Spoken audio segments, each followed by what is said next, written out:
Hi friends, வீட்டிலேயே oven இல்லாமல் எப்படி நம்ம பப்ஸ் செய்கிறது தான் பார்க்க போகிறோம். ஒரு மைதா மாவு தேவையான அளவுக்கு எடுத்துக்கோங்க. உப்பு, ஒரு ஸ்பூன் நெய் ஊற்றி நல்லா மிக்ஸ் பண்ணுறோம். நெய் ஊற்றுனதுனால இதை ரொம்ப நாளே நம்ம ஊற வைக்கணும் அப்படிங்கிறது அவசியம் கிடையாது. ஒரு 1/2 hour இருந்தாலே நமக்கு போதும். இதுக்கு தேவையான அளவுக்கு தண்ணி ஊற்றி நல்லா நம்ம மிக்ஸ் பண்ணிடுறோம். மிக்ஸ் பண்ணிவிட்டு ஒரு பூரி மாவு பதத்துக்கு நம்ம பசைஞ்சாவே போதும். ரொம்ப தண்ணி ஊற்றிடக்கூடாது. இது ஓவன் இல்லாமல் நம்ம செய்ய போகிறோம் வீட்டிலையே ஈஸியான முறையில். இப்போ பார்த்திங்கன்னா நெக்ஸ்ட்டு ஒரு மாவு நமக்கு பசைஞ்சாச்சு. இது 1/2 hour கழித்து அதுக்குள்ளே நம்ம ஈடு ரெடி பண்ணிடணும். எண்ணெய் சூடானதுக்கப்புறம் கடுகு போட்டு தாளிக்கிறோம். அது நல்லா பொரிஞ்சதுக்கப்புறம் பச்சை மிளகாய், தேவையான அளவுக்கு பல்லாரி வெங்காயம் அரிஞ்சு வச்சுருக்கிறத நம்ம போட்டிருக்கோம்.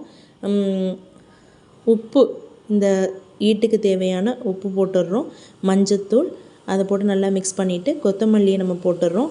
வேக வச்ச பட்டாணியும் அவித்த மசித்த உருளைக்கிழங்கு போட்டுட்டு தனி மிளகாய்த்தூள் கொஞ்சம் சேர்த்துருக்கோம். சேர்த்துட்டு கரம் மசாலா சேர்த்துட்டு மேலேயே கொத்தமல்லி இலையும் தூக்கி போட்டுட்டோம்னா ஒரு சுவையான ஒரு ஈடு தயாராகிடும். இதுக்கப்புறம் மாவு நல்லா நமக்கு பொசப்பாயிடுச்சு. இதில் நம்ம பலகை எடுத்து ஒரு அப்பளம் போடுற மாரி போட்டுட்டு எக்ஸஸாக இருக்கிற பார்ட்டை நம்ம ரிமைனிங் வெட்டி எடுத்துகிட்டு ஒரு ஸ்கொயர் ஷேப்பில் நம்ம வச்சுருக்கோம். இதை மாதிரி நம்ம கட் பண்ணோம் அப்படின்னா 4 ஸ்கொயர் ஷேப்பில் நமக்கு கிடைக்கும். இதை 1 by 1 நம்ம என்ன பண்ணிடணும் அப்படின்னா, இப்போ நம்ம மேலே நம்ம அடுக்க போகிறோம். அதுக்காக ஒன்றோட ஒன்றும் ஒட்டக்கூடாது. அதனால் மாவு நல்லா மேலே போட்டிருக்கோம். மேலே போட்டுட்டு இப்படி 1 by 1 நம்ம அடுக்கிறோம். மாவுக்கு மேலே அடுக்கிறதுனால அந்த இது ஒட்டாது.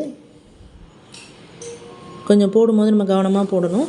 ஏன்னா கரெக்டான ஈவனில், ஏன்னா நம்ம மாவு போட்டிருக்கிறதுனால எதுவுமே ஒட்டாதனால தனியாக கொஞ்சம் ஸ்லிப் ஆகிற மாதிரி இருக்கும். அதனால் நம்ம நீராக அடுக்கி வச்சுட்டு நல்லா லாங் ப்ரெஸ் பண்ணிவிட்டு நம்ம போட்டோம் அப்படின்னா நமக்கு ஈஸியான ஒரு அப்பளம் நமக்கு தயாராகிடும்.